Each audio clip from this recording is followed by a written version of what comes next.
Well, I don't see a need to wear the mask in studio, Gavin. We're not in the same room. You're behind a wall of glass, and we're not even in the same zip code. Ass. The following podcast contains... Wait, are you saying what I think you're saying? What did you just say? Is that allowed? Fine, they didn't say. explicit language.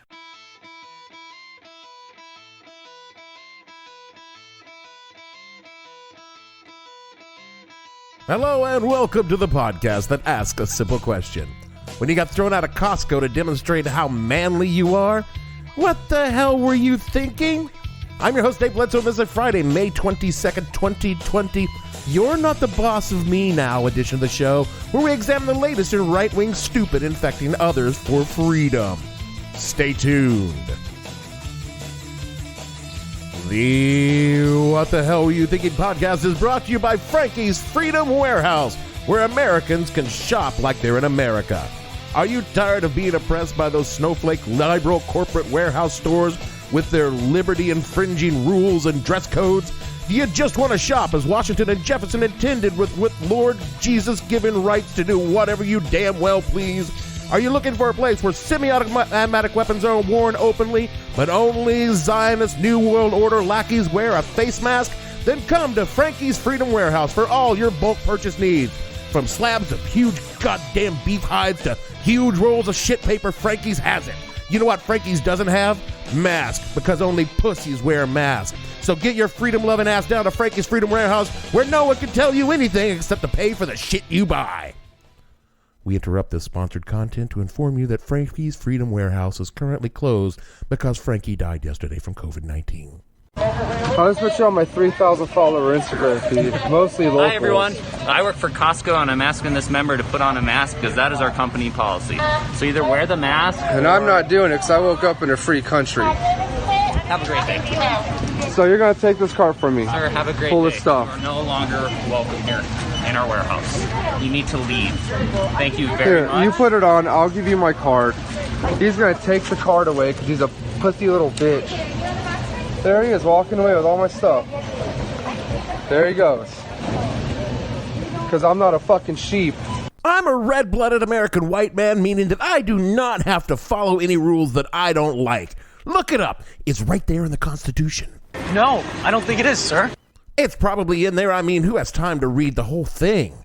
The problem with this has always been that my interpretation of that possibly non-existent constitutional right is at odds with so many so-called authority figures. Like my mom, who oppressed my freedom with every chance she got. She would see me strolling out the back door with a can of gasoline and a book of matches and be all like, "What the hell do you think you're doing?" And when she refused to listen to my interpretation of the Bill of Rights, she whipped my ass and told me I was being a fool. And I learned from that experience. I did. I learned that to exist in a society, you have to at least appear to be following the rules. I learned that if I wanted to spell a very bad word in flaming letters 10 foot long, I couldn't just stroll around with a gas can and matches. I learned to convince my cousin to get that shit because his mom wasn't a freedom-hating killjoy. Oh, your mother must be so proud of you. Clearly, I'm exaggerating for comedic effect. There's no way those letters were going to be close to that big. And also, I'm not a thick-witted dumb shit who believes I'm entitled by my genitals and skin tone to ignore rules when it suits my fancy. That sounds reasonable. It isn't so much being reasonable as experience. Hard-won experience over many years of being a real shithead and suffering the consequence for my actions. Sure, I could have just listened to the people when they told me that the rules were not only for the good of everyone, but also for the good of me. But I just had to drink that whole bottle of Everclear and try to drive home. Fortunately for me, I passed out on the hood of the car and got a horrible sunburn rather than killing a family of 6 in a Ren Fair parking lot. What is it that makes some Americans, mostly men but not all, believe they are too important to follow rules they personally dislike? Is it our deep but abiding love of freedom? No, I don't think so. Or is it that we as a nation are a bunch of pig-headed contrarians who resist being told what to do even when it's clearly in our best interest that we do so? Yes, that's the one. I'm old enough to remember when mandatory seatbelt laws were the worst government tyranny ever to be imposed on Americans since the fucking Stamp Act. Let me educate you younglings for a second, who are clearly sitting there with your mouth agape at the idea that wearing a seatbelt was ever at all controversial. Seatbelts have been around in cars pretty much since their beginning, but they were hardly ever common. In the 1930s, doctors began installing their own seatbelts in their roadsters because, being doctors, they saw what happened when an object moving at speed crashes into another object either in motion or fixed in place.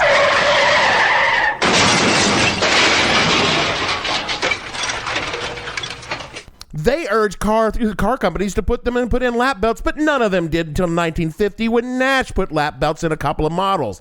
In 1955, a group of automotive engineers formed a committee on safety restraints in cars, and by 56, you had the option of getting a lap belt in your car. It was Volvo that began installing your standard 3-point seat belts in cars in 1959, but again, wearing them, very much optional.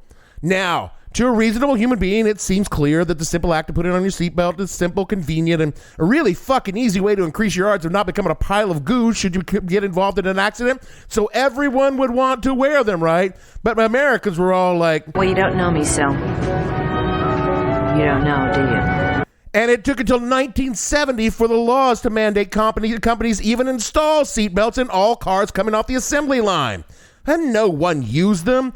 It took until 1985 for the states to start introducing mandatory seatbelt laws, and until 1995 for every state to get them passed.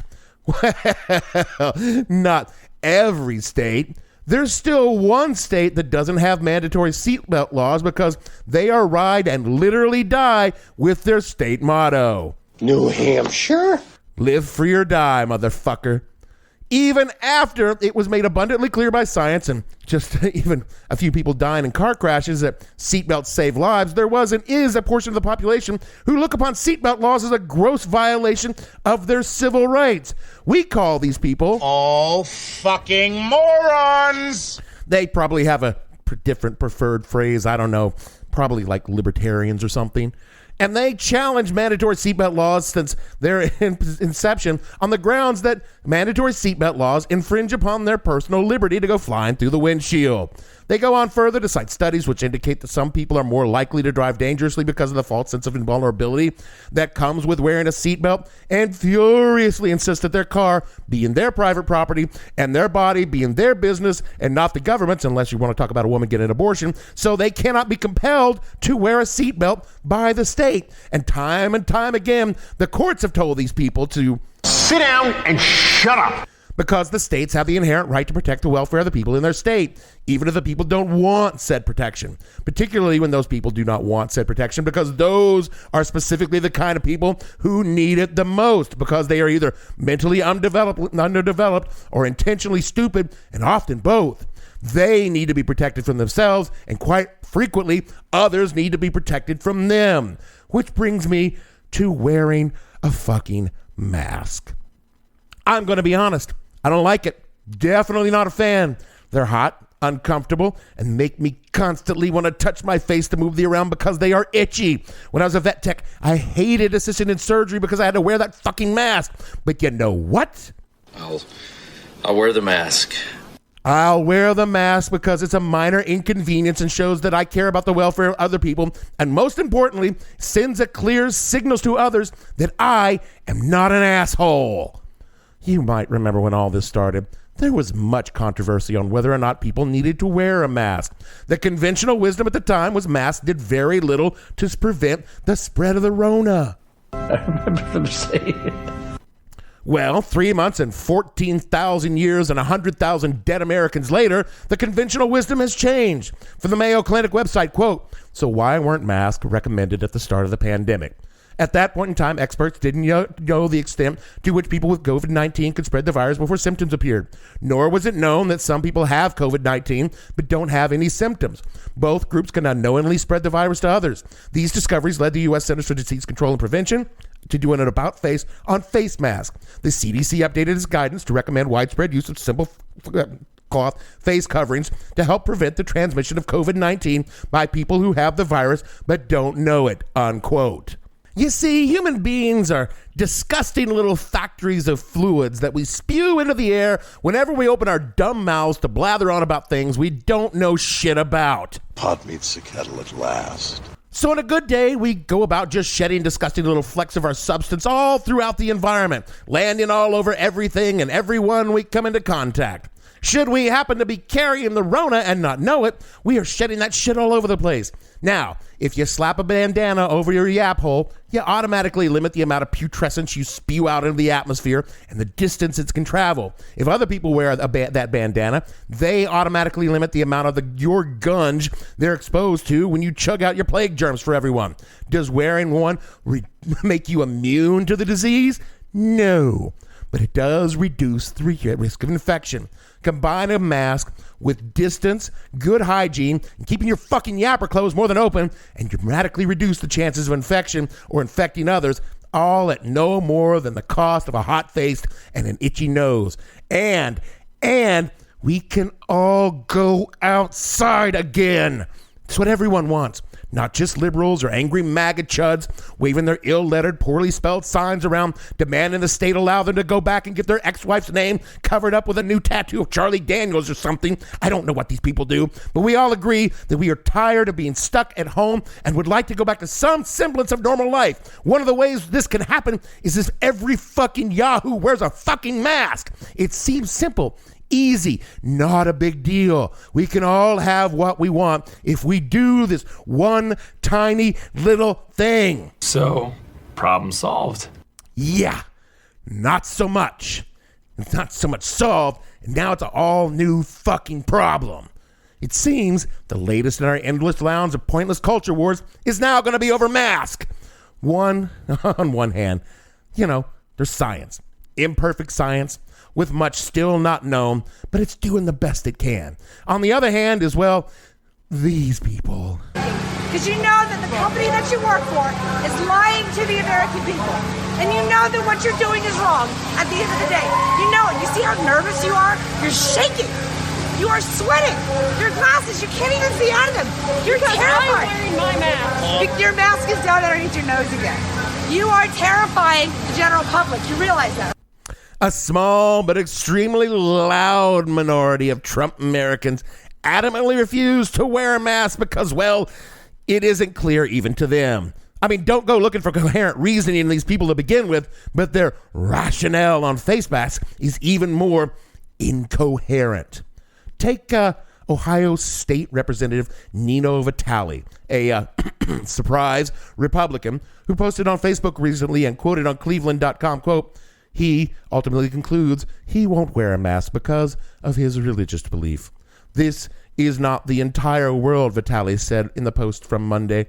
This is the greatest nation on earth, founded on Judeo-Christian principles. And one of those principles is that we are all created in the image and likeness of God. That image is seen the most by our face. I will not wear a mask. Okay. Nina's logic appears to be, I guess if he wears a mask, that means God's nose would itch. I don't know what the fuck. I can't follow his logic because he's not spewing any. And while Nino's logic is at least some kind of reasoning behind his idiocy, there are another group of mask-resistant Americans, those guys, they're men who won't wear a mask because... What if I go gay? Exactly. From The Guardian, reporting on a study released by the University of Middlesex in England, quote, the survey conducted by American and British researchers also found that men are less likely to believe they'll be significantly impacted by COVID-19 than women, which is ironic because there's a huge amount of evidence showing that men are much more likely to die from coronavirus. Researchers are still trying to figure out whether this is due to biology or behavior. Interestingly, the study found gender differences in intention to wear face coverings basically disappeared where masks were made mandatory in public. In other words, men need to be forced to wear a mask more than women do. The fact that a significant number of men, including Donald Trump, think masks make them look weak is yet another reminder of how damaging gender stereotypes are. The pressure to seem tough doesn't just prevent men from wearing masks, it prevents them from expressing their emotions and seeking help for mental health problems. It's one of the reasons that men are 3.5 times more likely to die from suicide than women. Reluctance to show any sign of weakness also factors into why men don't go to the doctor as much as women do, and why they are less likely to adopt preventative health measures, unquote. So, yeah, that jives with what I know of men. Being a man myself, I too sometimes have feelings of inadequacy and fear that others will see me as less than masculine when I display behavior that implies that I might have compassion for other human beings.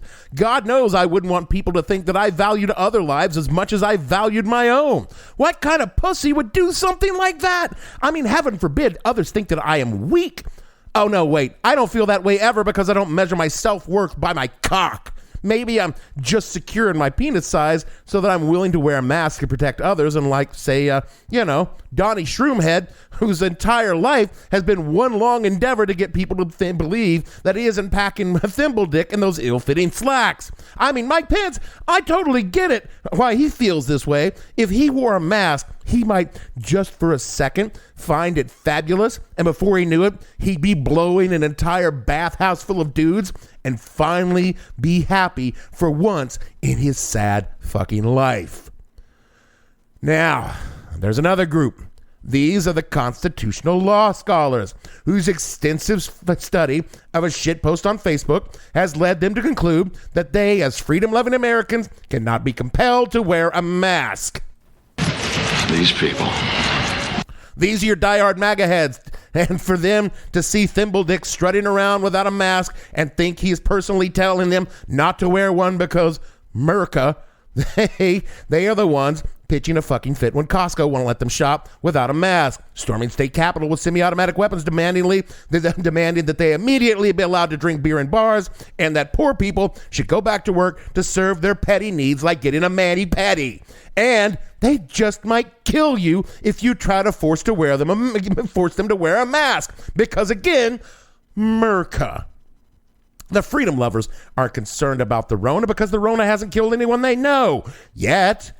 Things are gradually getting better as we slowly slip into summer. Cases have plateaued and are actually falling in the hot spots like New York City. Many states have decided to reopen, whether the cases are falling or not. Huge chunks of the country haven't really been impacted by the disease, and they believe they won't be impacted by it.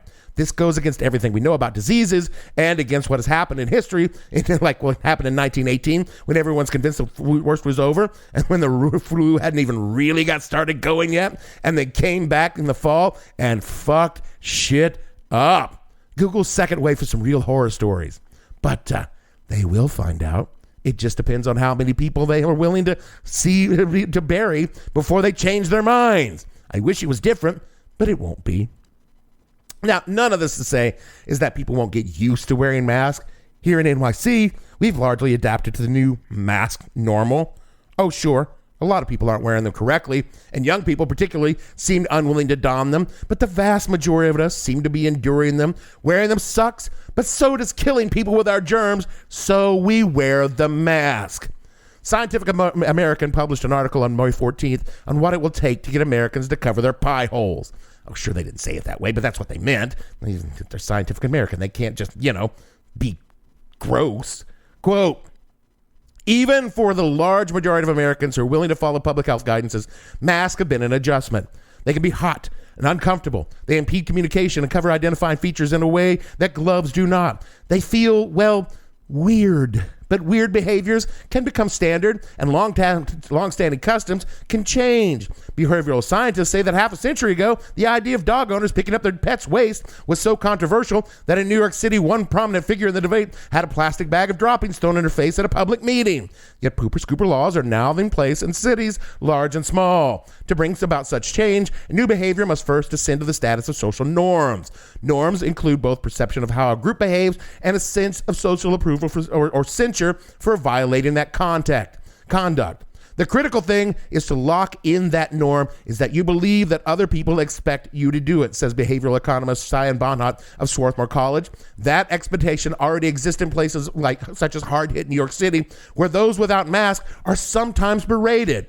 The article goes on, to extensively comment on how smoking laws have changed in America, largely without complaint. Quote, similarly, the first wave of evidence about the harms of smoking focused on the damage to smokers themselves and had no effect on smoking in public spaces. People thought individuals have the right to harm themselves, says psychologist J. Bevel of NYU. It really started to change once we realized the consequences of secondhand smoke. Do you have a right to damage kids at school, your colleagues at work, or the staff at a restaurant? So far, 28 states and Washington, D.C. have said the answer is no and passed comprehensive smoke-free air laws, unquote. And there's the difference between mask smoking and seatbelt laws where we started all this bullshit out. You can convince people, given time and gentle influence, to behave in a way that benefits others or the society as a whole.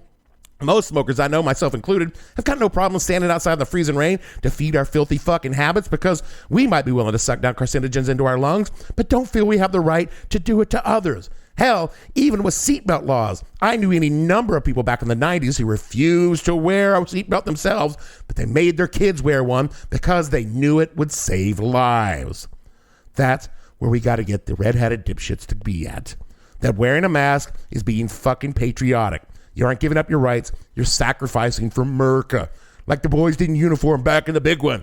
We got to get the message that masks are as American as apple pie, baseball, and the systematic oppression of minorities, and we can get these fuckers behind a mask in a heartbeat. Hell, even Thumbelina is selling MAGA masks on his shitty website. So get yourself a mask to match your shitty fucking hat, Trump Americans. Do it for freedom. Do it for Gamma. Do it to put cash in the grifter's fucking pocket, you simple-minded sheep. Whatever your motivation is, just wear the fucking mask so we can all go outside again. That is it for our show this week. I'm not kidding. I really do hate wearing a mask. The only good thing about it is I kind of look like a fat ninja in mine, which if you're going to be fat, you might as well be a fat ninja. That's what my mom told me in her disappointed tones. Speaking of disappointment, rate and review the show wherever you get your pods. It helps others find the show and share your sense of disappointment in listening. Follow the show on Twitter at @thehell_podcast or the show name on Facebook, and find more cool stuff at whatthehellpodcast.com. For me, Dave, I am in fact the boss of you, Gavin Bledsoe, producer, Life is Unfair, Gavin, and all the fictional not-so-big people on this show. We want to say that life is a test, we must confess, and we like the mess we've made so far. We'll see you all next week.